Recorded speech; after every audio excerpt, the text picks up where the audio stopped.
Good morning, Alex Cole. Happy St. Patrick's Day. How you doing? Very well, thanks. Good morning to you.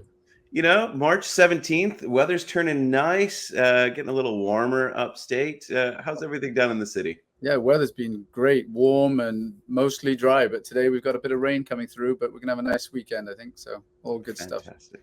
Fantastic. Our good buddy Ryan Dietrich talking about historical averages. Today should be a very green day for the stock market. But you know what? Let's turn to some go-no-go charts and see what's happening from a cross-asset class perspective. Yes, sir. Not much to report in terms of change. We see equities in a no-go weakening a little bit. Obviously, yesterday was a strong day with some of the indexes up over 2 or 3%. Bonds, Treasury bonds, strong no-go. Commodities still the place to be, but weakening a little bit. And the dollar holding on to its go trend. And then, as we've mentioned for the last couple of weeks, Bitcoin kind of up and down, trying to decide which massive move it wants to make next, I guess, whether up or down. Right.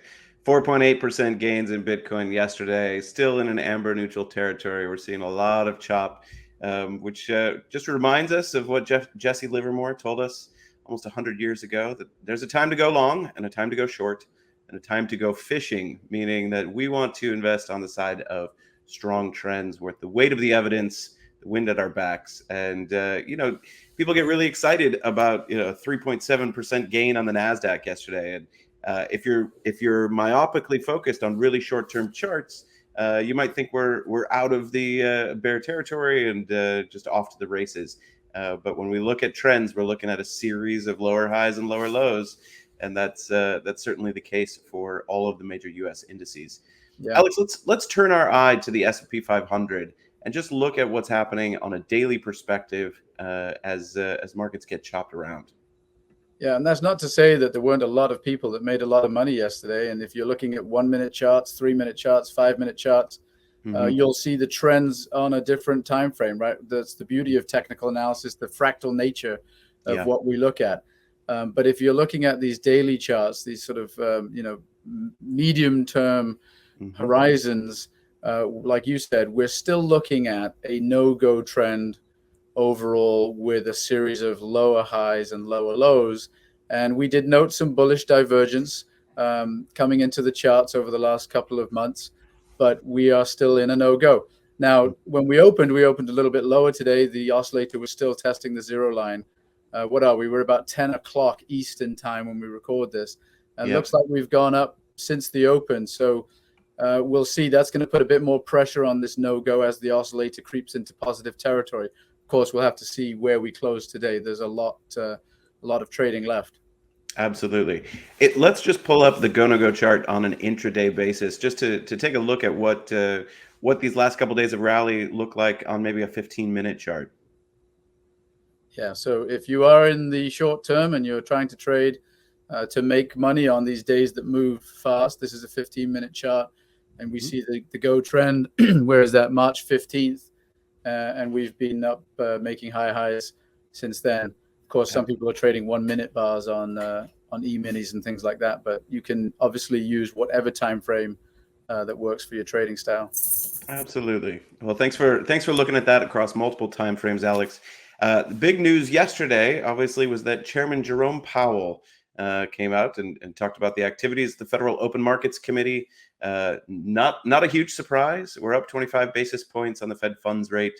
Raising 0.25% is maybe the first in a series of moves to help fight inflation. So let's just pull up a chart of the TNX, the 10-year Treasury yield.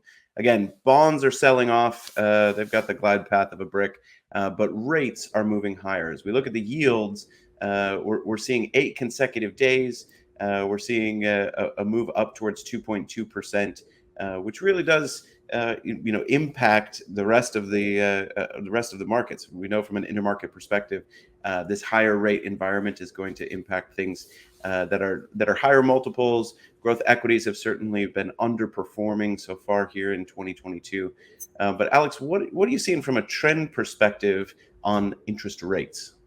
Yeah, really, just as you mentioned, we've had a strong run really over the last couple of months. A little bit of trend uncertainty here in this correction, but a strong move higher again, setting a new highs We're up at, like you said, I think we touched 2.2 yesterday, a little bit under that today, but in positive territory on the oscillator, strong blue bars on the GoNoGo trend. So this is a strong looking chart. And we're seeing, like that, as you said, we're seeing that have sort of repercussions across different asset classes as well. We'll see how that affects things like the dollar and, of course, equities as well. Absolutely. And I think the lesson here is that markets really do not favor uncertainty. Uncertain conditions make investors skittish, and we're not seeing sharp spikes in rates. Fed is following its plan, as we've all been anticipating, and we've heard endless commentary about the Federal Reserve Board and central bankers around the world, even in the Eurozone, talks of rate hikes, despite the continuing war in Ukraine. So, Alex, from a sector perspective, we can see how a rising rate environment is going to affect equities at the sector level. Why don't we pull up a GoNoGo rel map, which doesn't just look at the absolute trends of those sectors, it's looking at the ratio of each sector against the S&P 500 benchmark. So we're going to see relative performance, which is such an important concept in technical analysis. What are you seeing this week from the chart up on screen? Yeah, I mean, even though we had this massive move yesterday, and obviously we'll see if that can persist, the trends that we're seeing on a relative basis remain mostly in place, being dragged down on a relative basis by things like technology, discretionary, and communications. Now, of course, discretionary yesterday was the largest gainer out of the sectors, but overall, when we assess the trend, still in a no-go. And we're seeing the goes persist in the cyclical sectors, things like energy, industrials, materials, and things like that, even though weakening a little bit. So we're at that sort of point where, yes, there's some weakening in the trend strength, but they're still in place at the moment. Absolutely. Trend following is a lagging indicator, lagging practice.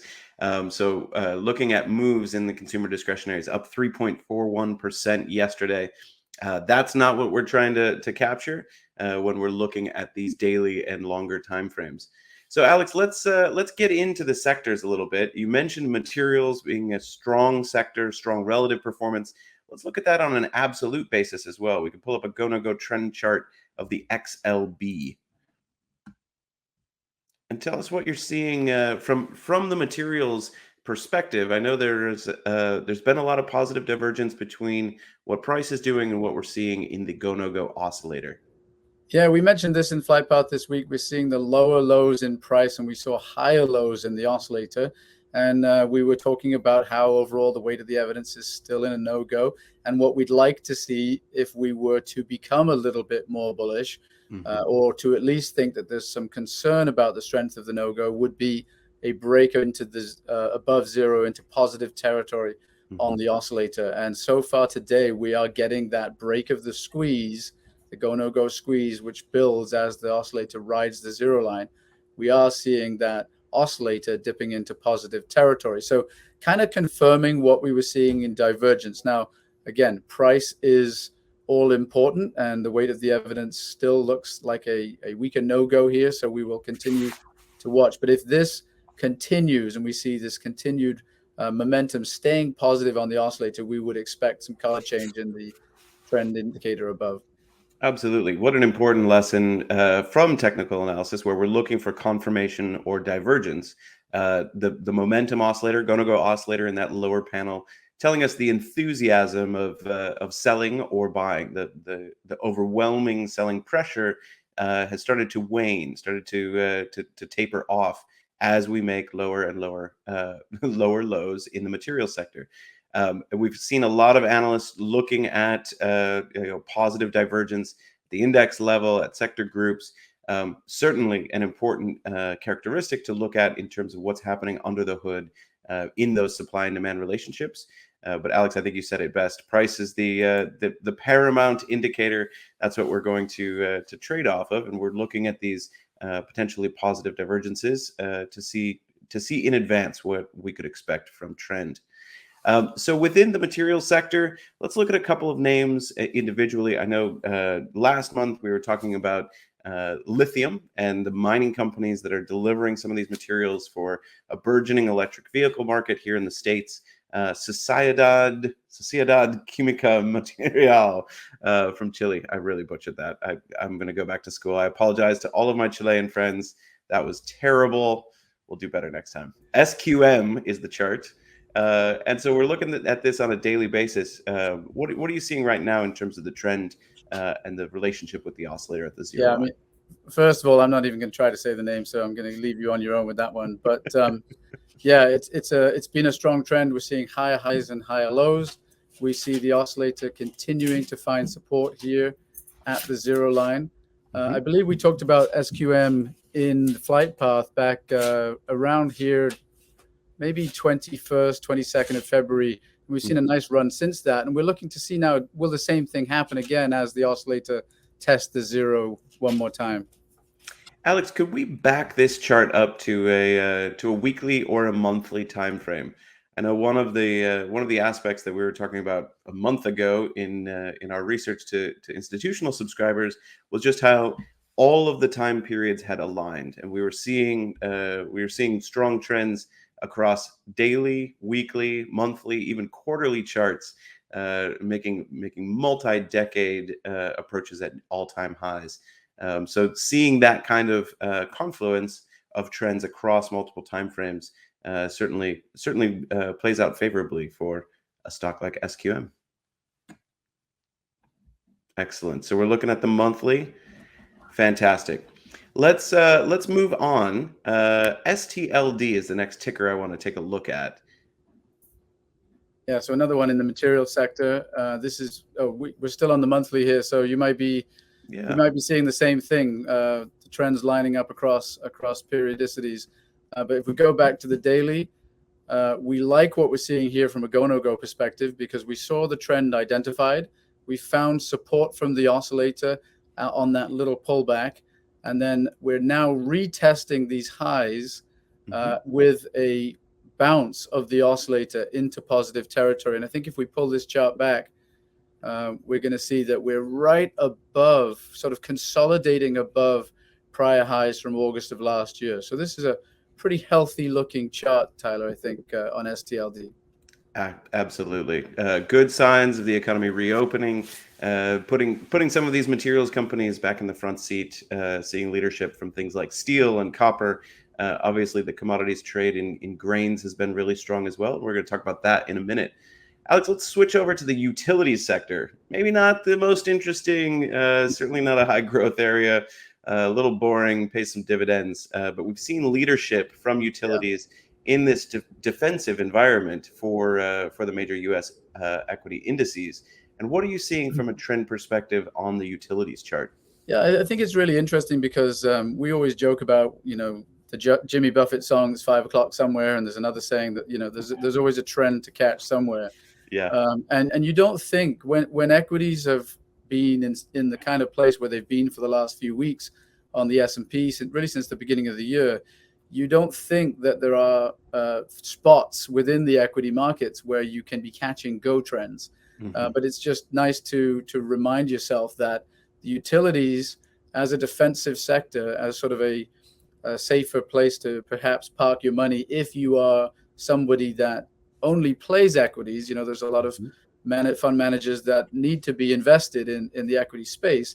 And looking at the defensive sector like the utilities sector, not only would you be doing well from a relative performance basis when you look at the sector maps, and actually maybe you think I'm not losing as much as the S&P, but in fact, you could have been taking a go on the utility sector and in a modest gain over the past couple of weeks while we see more volatility in the overall market. So just nice to see that if you are looking to diversify across, even within the equity space, you can catch pure trends still in some of these sectors. Absolutely. A number of our clients have mandates that they're not able to go to cash when markets get really choppy. They're looking to these defensive sectors. They're looking to very large cap companies, stability in blue chips. We're seeing that play out as institutional allocations deliver more of their capital to defensive sectors like utilities. And speaking of playing defense, Alex, could we pull up a chart of the U.S. dollar? A lot of great Wall Street analysts talking about record highs, decade highs in cash being held at the institutional portfolio level. We've been talking to clients this week just about how many have been out of equities, sitting in cash really since the beginning of the year. Some even as early as late November when they started to see deterioration. So from a defensive play, if we could look at UUP or DXY, yeah, this is great. So just an ETF representing the dollar index. Alex, talk to us a little bit about what we're seeing in this most recent rally for the US dollar. Absolutely. So maybe flying in the face a little bit of what we know to be true from a studying economics perspective. Usually when we're in a rising rate environment, the dollar struggles. So we've seen the dollar really rally quite strongly over the past couple of weeks, almost in lockstep with the TNX that we saw a little while ago. The dollar, though, at the moment in a go trend and testing the zero line. So will momentum hold this level, this objective zero level? If so, we'll get a green go trend continuation icon on the dollar like we saw back here.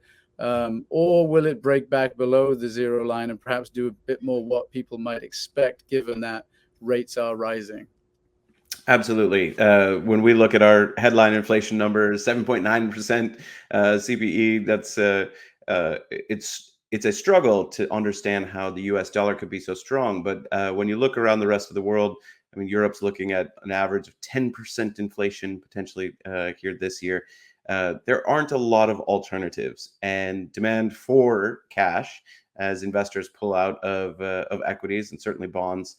It's really telling on this chart, right? We're looking at supply and demand relationships in real time.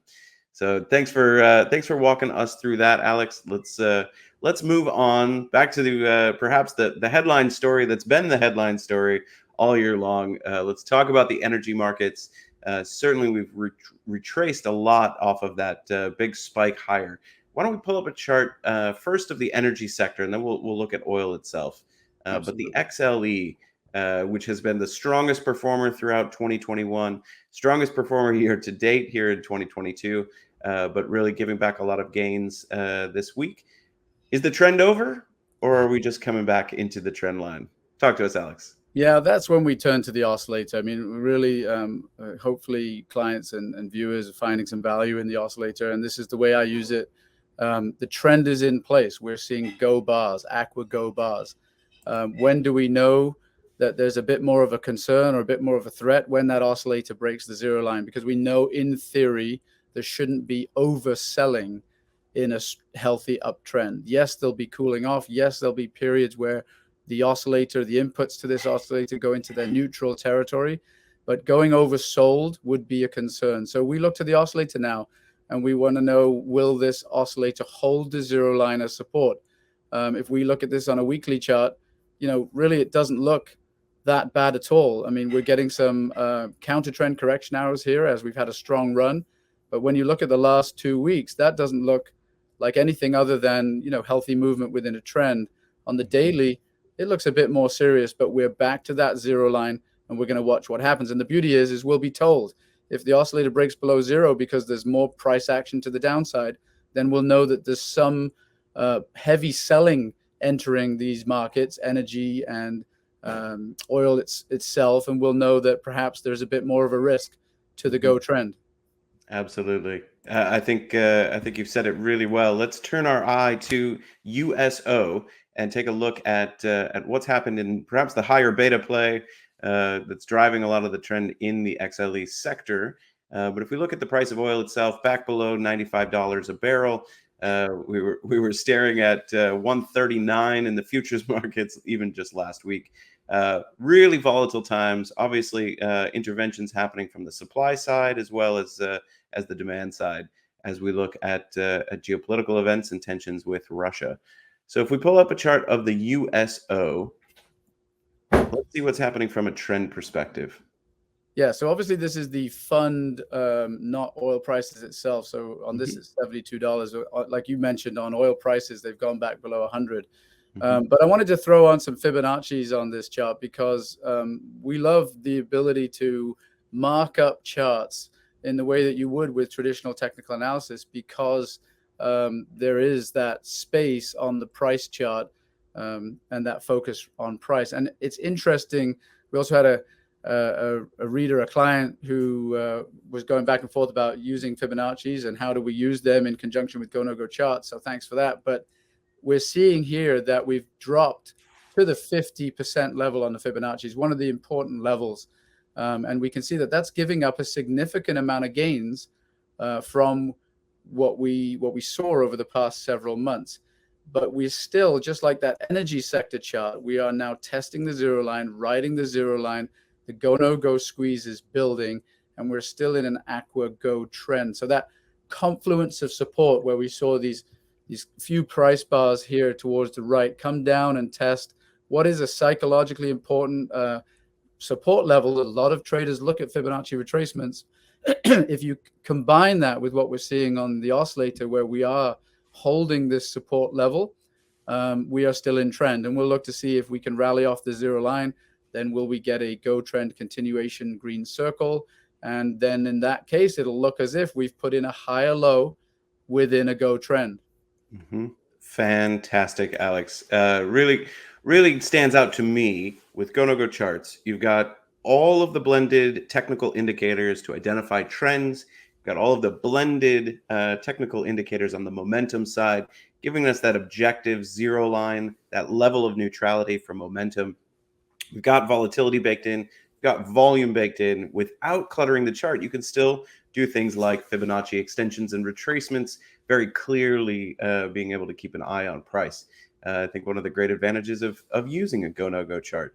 So thanks for walking us through that. And we'll be doing a lot more on the education side here with StockCharts in the coming months, and do a few more workshops for all of you loyal watchers to the GoNoGo show. Today, Alex, I wanted to close with one other chart.